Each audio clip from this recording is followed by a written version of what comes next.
Hi అండి, అందరికీ నమస్కారం అండి. మీ జయలక్ష్మి. ఈరోజు రెసిపీ అండి దోసకాయ రొయ్య పొట్టు ములక్కాయ కూర వండుకుందామండి. రెసిపీకి కావాల్సిన పదార్థాలండి: దోసకాయ, రొయ్య పొట్టు, ఆనియన్స్, పచ్చిమిర్చి, ములక్కాయ, టమాటా.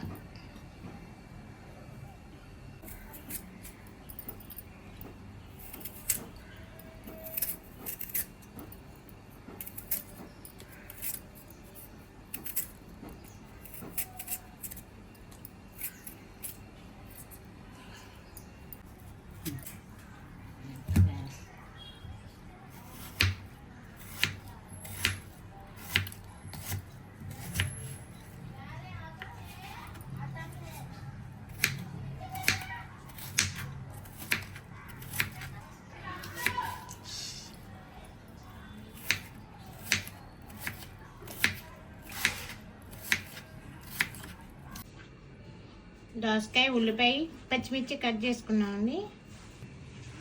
రొయ్య పొట్టు రెండు సార్లు శుభ్రంగా కడుక్కోవాలండి. ఏదైనా కొంచెం వేసుకుంటే పోయిద్దండి. 2 సార్లు కడుక్కుందాము. ఆయిల్ వేసుకుందామండి. ఫస్ట్ కొంచెం ఆవాలు, జీలకర్ర, ఉల్లిపాయలు, పచ్చిమిర్చి, కరివేపాకు దోరగా వేగాలండి. అలాగాను ఇట్లా గోల్డెన్ కలర్లో వచ్చేలాగా వేయించుకోవాలండి, పచ్చివాసన లేకుండాను. అట్లయితేనే బాగుంటుంది. అల్లం వెల్లుల్లి పేస్ట్ అండి. ఈ పచ్చివాసన పోయే వరకు వేయించుకోవాలండి.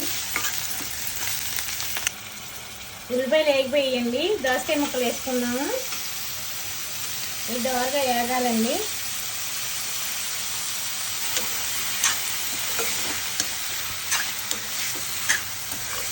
సన్నగా కట్ చేసుకుంటే బాగుంటుందండి దోసకాయ కూడా.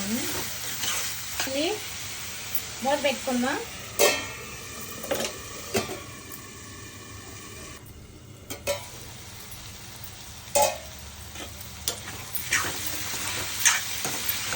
దోసకాయ మగ్గిందండి. ఇప్పుడు ములక్కాయలు వేసుకుందాం. కొంచెం వేగాలి, పచ్చివాసన పోయే వరకును. టమాటాలు వేసుకుందామండి. కొంచెం వేగిందండి. రొయ్య పొట్టు వేసుకుందాము.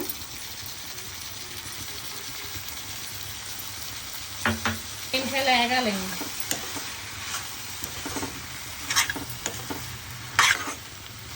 రొయ్య పొట్టు వేసాం కదండి. కూర చాలా టేస్ట్గా ఉంటుందండి. మీరు కూడా ట్రై చేయండి. కూర సరిపడా ఉప్పు అండి.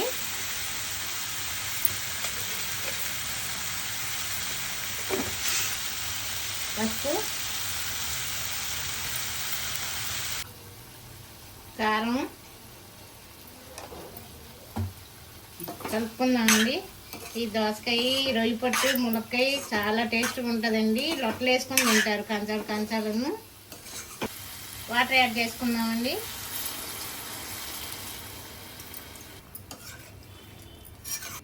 మూత పెట్టుకుందామండి. ఓ 10 నిమిషాలు ఉడకాలి. కూర రెడీ అయిపోయిందండి. కొత్తిమీర వేసి దించుకుందామండి. మీరు కూడా ఇట్లా ట్రై చేయండి, చాలా బాగుంటుంది. ప్లీజ్ సబ్స్క్రైబ్ చేయండి, లైక్ చేయండి, షేర్ చేయండి.